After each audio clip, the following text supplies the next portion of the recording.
The Lower East Side has always been famous for pickles and pickling in general, while the East Village historically had been home to many Eastern European smokehouses selling smoked and cured meats. We stuff it with about a half pound. Today we'll visit a few places, continuing those traditions in the modern era and taking them to the next level. I'm Mike Colameco, industry insider. Been in the business my whole life, and I know what it takes to succeed. Each week we'll take you into real kitchens, filmed in real time. Backstage passes to a day in the life of chefs, restaurateurs, and their teams. The competition's fierce. Careers, life savings, and reputations hang in the balance. These are my people, and this is their passion. And that's what's next on Mike Colameco's Real Food.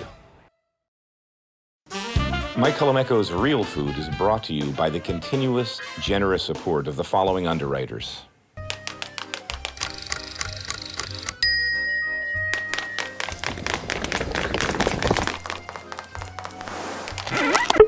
Extra virgin olive oil from Colavita, an Italian family brand. Rachel Ray's signature specialty food line, designed for preparing meals at home. What cut of meat is this? Is brisket or navel? So this is actually brisket right now, and what this is our brisket decals. And the fat we'll use for our sausages, and the flat we'll actually end up using for our jerky most of the time, which comes out very good. So this is our cold smoker. It actually hooks up to this old-fashioned wood stove. Via a couple of inline boat pumps and one aquarium aerator, we actually pump the smoke into here. Everything in here from, roosters to duck to... Wait a second, what are those rooster cured, legs? Yep, cured monkfish. We have Let me see the monkfish. Hold on, I need a shot of this. Not a passing. And so this stuff will get shaved onto things. Sometimes a lot of these things will get rethermed into stuff. So a lot of our old dairy cattle and duck and stuff like that. A lot of mushroom and ash fork. A lot of our lardos, and we have a handful of lardos here that we use at the restaurant. They're going on to 5 years now. And then back here we have everything from beaver, squirrel, whatever it is. Seriously? Yeah. And those will go into our stews later on, or they'll go into anything, Yeah, that skate was rehydrated. Yep. And so, the idea of saving stuff for really years, and this really comes down to a more primitive background of preservation and homesteading. I mean, all these ideas, we consider them to be artisan. These are some new age hipster, we're going to pickle this, we're going to ferment this.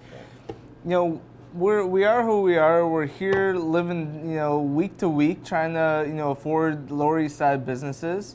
This is real life. And that's the story of time. We wonder why the Jewish delicatessens closed down left and right, is because they're preparing the same menu they did 80 years ago. Meanwhile, that's not the tradition.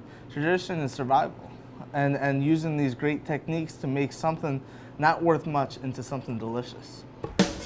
So what came first, Harry-initis or ducks?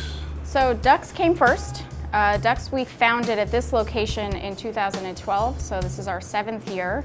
And before this location, we actually opened inside of Spin, New York on 23rd Street.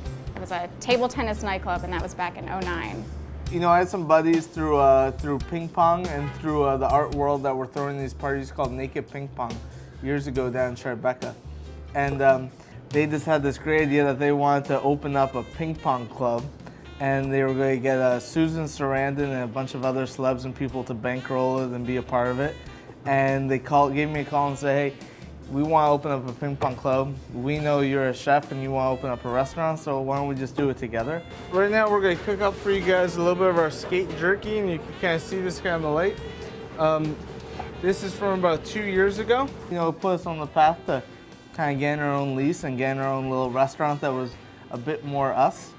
And that's the story. And we're going to take this guy and we're going to put it right over our wood fire. We use a slew of different fats here. Butter's definitely one, like every other restaurant. Man, I remember as a kid being so freaked out by pulling up skate. I thought it was like some sort of weird vampire bat on the line. Yeah, their faces are pretty weird too. Yeah, and this is just a little bit of citrus mayo with made with seaweed. That's it. Simple as that. Genius, man. I mean, I love skate. I eat skate all the time. Anytime I see it in the market, I buy it. 2 years old. Yeah. 2-year-old skate. I'm eating it. Like it just caught it, liking right? it. I'm loving it. I mean, the point was that all these experiences kind of led us into being forced into cooking this weird style of food, you know, by not having ventilation, not having fire, not having enough space. You know, all these types of things led us to cooking food in a particular way. And that was my background originally, came from like wilderness survival and primitive living and permaculture and stuff like that out in Colorado. So let's just keep backing this up. So wilderness survival. So I went to Naropa University Oh, in you Boulder, did? Colorado. Oh, dude, that's still around? It's still around. My high school buddies went to University of Boulder. I used to go visit them, and some Naropa was around back then. So if anyone doesn't know, so Naropa was started by Allen Ginsberg Yes. and Trungpa Rinpoche, who's really one of the great Tibetan Buddhist monks to come to America and teach people. And there's a reason that, you know, for me, that we found at least a home here on 12th Street. You know, Burroughs lived three doors down that way. Right. Ginsberg lived right down here, 2 doors down. So a lot of that history from Naropa is actually right here. Now this is crazy. I don't even know what I'm looking at.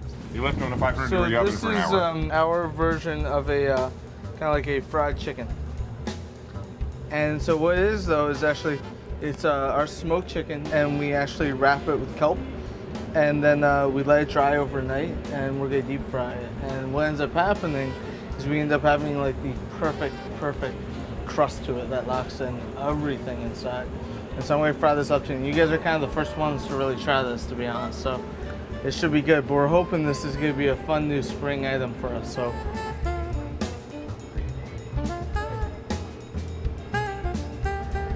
All right, if I'm blindfolded, it smells like fried chicken. Yeah. No seaweed whatsoever on the nose that I'm getting. God, look at how juicy that is. And look at this crushed. I mean, that's it.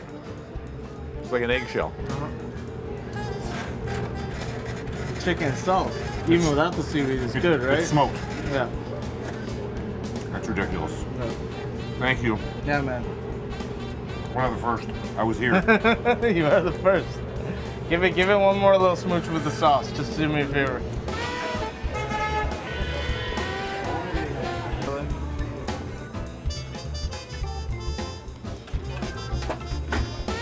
Where are the mussels from? They're Hollander mussels from Maine. Who packs those? Who wholesales those? We do.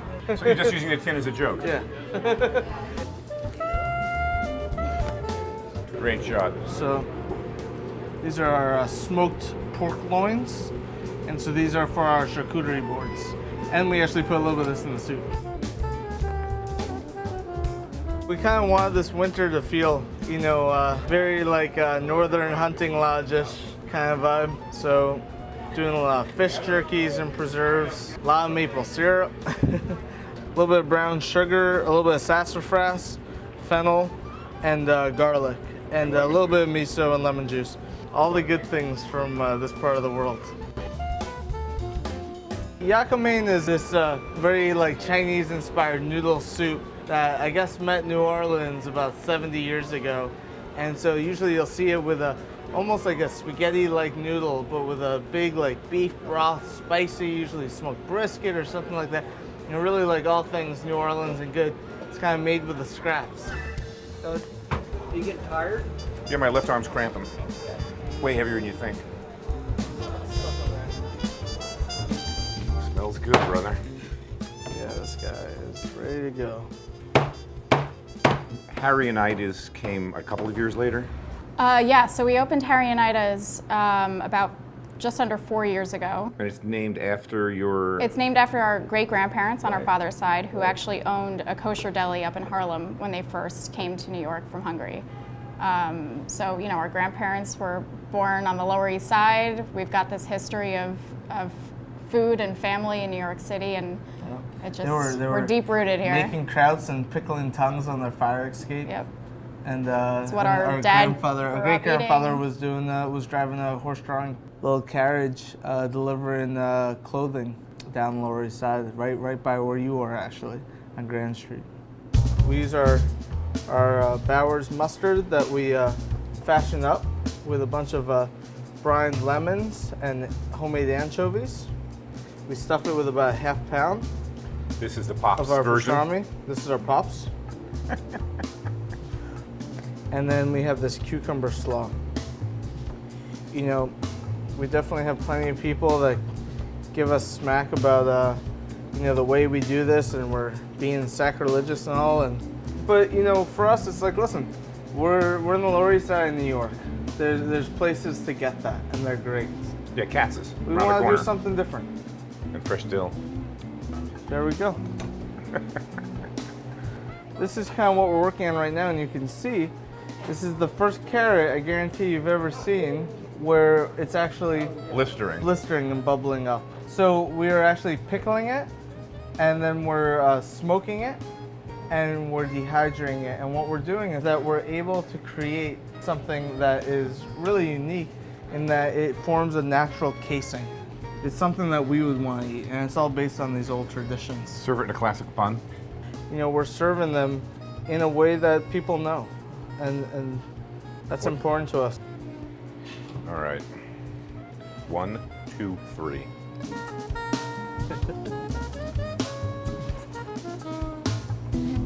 We're calling it a hot dog, but it's its own new thing. It's still a carrot. It's our own thing. Really, it's as good as a great hot dog, but you actually taste carrot in there too somehow or other. There's like a sweetness to it.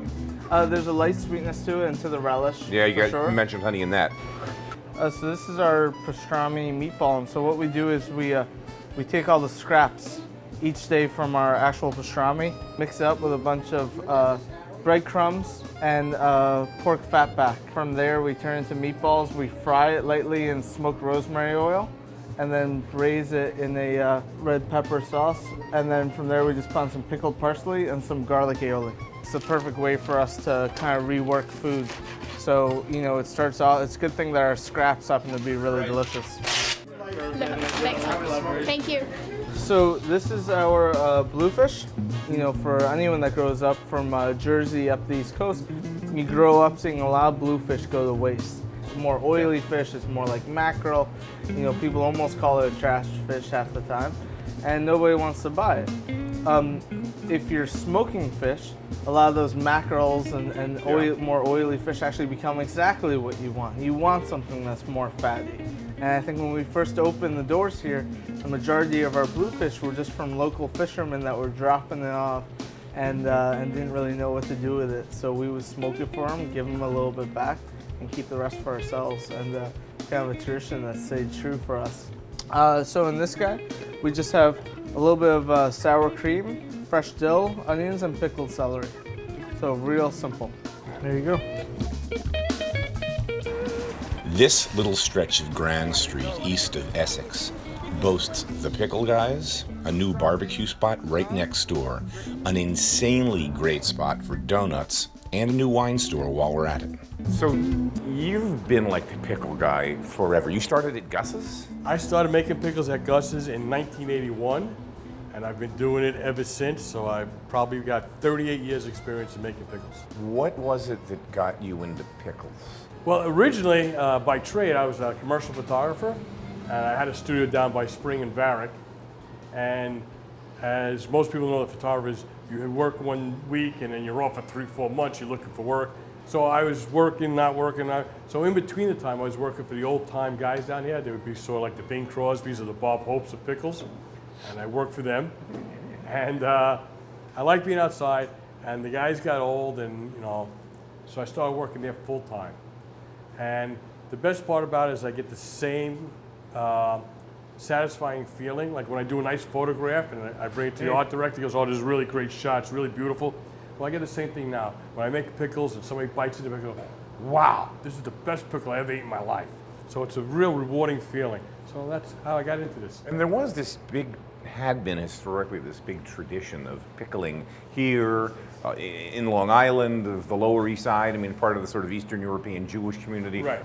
Probably at one time there were probably about 40 pickle stands here or push carts here. Mayor LaGuardia got rid of the push carts, made everybody go into indoors Like the Essex Street Market. like Essex Street Market, because that Arthur way Avenue. Right. That Yeah. way he could keep track of taxes before nobody could pay taxes. Well, he claims it wasn't taxes. They claim they just wanted to clean up the streets. That it Well, was really- I'm going to go with taxes. I'm going to go with the taxes. I hadn't heard the taxes one, but the minute you said it, I'm like, follow the money. That makes the most sense in the world. That's what I would go It's a with, cash yeah. business on the street. Sure, We'll solve sure. two. Okay, we'll get them off the street, and we're going to collect taxes. Right, exactly. So now they got a revenue coming in. And they got a way of marketing it. your basic pickle brine. When What's we that make- brine? Okay, when we make pickles, it's salt water, pickling of spices, garlic, and cucumbers. The amount of time they sit in the barrel are going to determine what kind of pickles they're going to be. Yeah, it goes green, yellow, and then like olive green. Yeah. These are the best. Like if I'm having a pastrami sandwich or tuna fish, I go with that. I prefer a half salad with a hamburger. And if I'm just going to eat a nice pickle on a nice day, I go for the new pickles because there's a real clean taste to it. Yeah. Okay, like when I first started working, there were probably only 5 barrels. Over the years, I increased a lot. Now we have some pickled fruits. I have pickled pineapple, pickled mango. I do some traditional stuff like dilly beans now, okra. We do olives, peppers, tomatoes. Pretty much anything. Yeah. You want to try pineapple? He'll try. I'm yes, pineapple, yes. All right. Yes. Give that a That is shot. I'll give you pineapple. one too. It's really good. You wouldn't expect it to be good. Yeah, the sweet. It's great. You know, my dad actually was visiting me, and we were in the basement together, and I was telling him I was going to make a pistachio donut. He's like, I never heard of pistachio donut before. No one's ever going to buy it. You know, and I was like, I was just like, I'm going to do it. So it became one of our most popular flavors, yeah. So it's great, How do you get this shape? I know you can't tell me, but Okay, well, this is one of our newest donuts. This is a rose, donut. The color, this pinkish color, comes from pureeing fresh rose petals, and the flavor also, So it's kind of beyond rose water, Correct. and Yes. it's layered. It's like it has like layers in it. There's a lot more going on, than you think. So you started this baby 25 years ago, and what's it? You were like making them in your apartment or something? Well, yeah, I started in my apartment on Ludlow Street 25 years ago. Which was a completely different Ludlow Street than it is today. Completely, yeah. Pretty different neighborhood than it is today. Yes, it was very different. It was very, very entrepreneurial, very live by your wits, and Fly by the seat of your pants, Right, sort it was of very have a much dream like and that. run with it. I took this recipe that was my grandfather's, and I just kind of added things, with my own ideas to it. I mean, this is a black and white, right? It's like, but this is made with white chocolate and dark chocolate, but it's not just a black and white donut on the outside, it's black and white on the inside. See, I don't know how you did that. There you go. That's like a magician's trick. And then I just took it to a coffee shop in the East Village and asked them if they would taste them, and the manager tried them, and I had a box of them, and he bought them all right on the spot. And then he called me on 2 hours later and said, I need to. Yeah, he called me a couple hours later. He said, I want them again tomorrow. And it was really like that. We focus on a lot of small producers, family-owned estates from around the world, so we're not focusing on a particular region. These are just, Vin-Vero being real wine, we want real people behind those wines as well. And for the most part, they're at least sustainable agriculture, but a lot of organic producers, biodynamic. As I mentioned, we do have a couple natural wines. So we really want to push wines we can get behind. So that's a Prosecco called Fondo. Col Fondo translates roughly to from the bottom.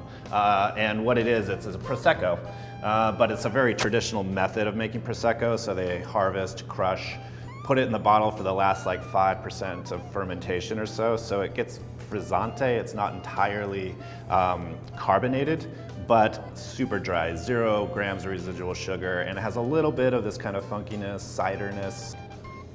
Wow. Tart. Yeah, like green apple tart. Yeah. I don't know. I would have this with food. I think I'm quaffing this with food. I think Yeah. I want something in there to sort of mix it up, but it's interesting, man. I don't know if I would have gotten this blind for what it is. Yeah, no. And that's with the Calfondo style. It's definitely not your typical style. And that's what's pretty cool about it. For people that are into Prosecco, it's a nice kind of step to the left. Oh, it's delicious. Is double smoked brisket sausage. It's 100% brisket, chopped up burnt ends, folded into the farce, stuffed in a casing, thrown back in the smoker.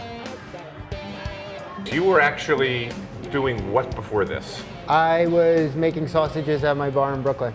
And you now I'm have here. a wholesale line?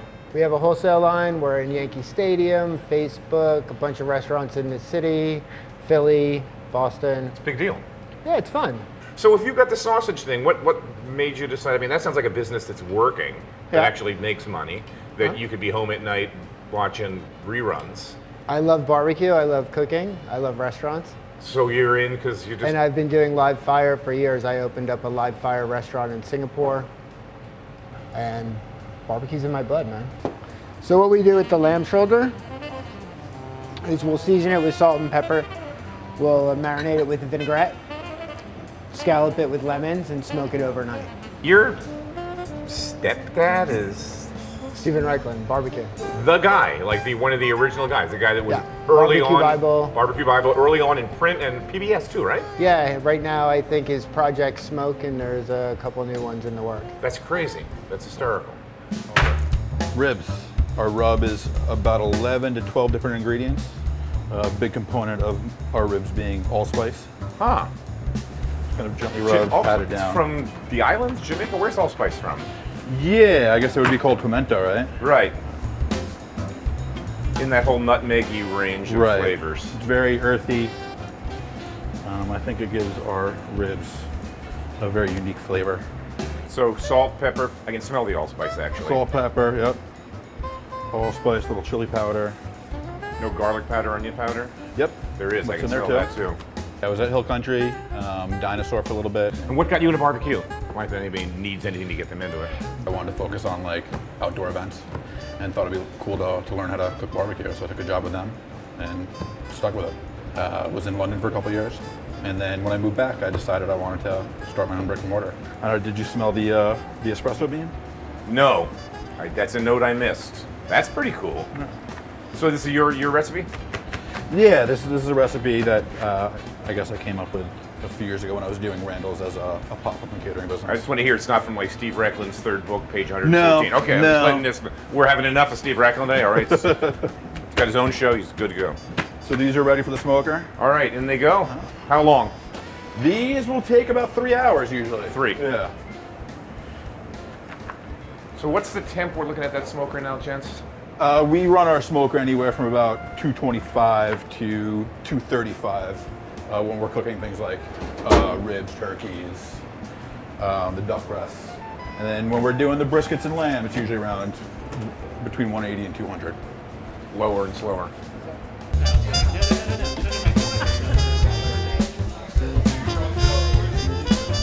First time. The same. My involvement was working with Jared to really just run through the starting line and make sure that he was up to speed. There's a lot of compliance and regulatory in the city of New York, and first-time operator.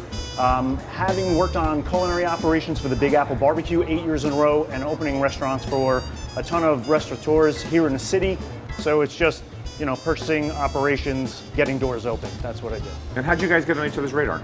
I've actually known Jared since he was born, and our fathers were high school, not even college, high school fraternity brothers in Jamaica, Queens. We like to cut them on the bias, so everybody gets a little bit of fatty and lean with every slice.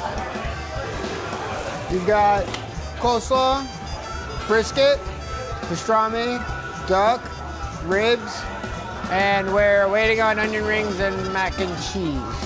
Magret, duck breast, big fat duck breast from upstate? Yeah, Hudson Valley duck breast. Got it. This is kind of our tip of the hat to Chinatown. Duck is one of my favorite things to cook and eat. Yeah. So I was trying to find something interesting to do with it, and I figured why not kind of do a riff on Chinese style barbecue. So we take a boneless duck breast, and it's just 5 spice and salt. All right, 5 spice includes like anise. Yeah, yep. What are the other 4 spices? I believe... Star anise. You're really catching me off guard here. Star anise and 4 other things. That's what we're calling it. Star anise and 4 other things. That's all that has to be said. One of them might be nutmeg. Yeah, possibly. We don't know. Our good friend salt. Yes, sir. Salt and fat and smoke. I think that's the name like of another Harry Holy Trinity, right? I think it's the name of their book. They have a book coming in. I think that's what it's called. Who's that? Will and Julie Horowitz. Okay. Salt, smoke, and thyme or something like that, like T-I-M-E. And then these are ready for the smoker. Bingo. How long in there? This will take tops 25 minutes. And then we'll caramelize the skin. Yep. Get it nice and crispy, render out some of the fat, slice it up nice and thin, and we serve it with a ginger scallion sauce. Yum. Jared, this is great. One more bite. That's how good it is.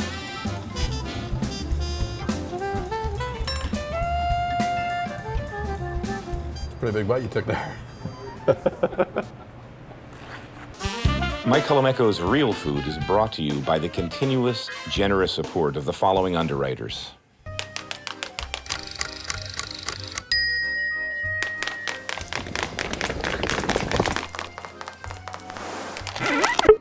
Extra virgin olive oil from Colavita, an Italian family brand.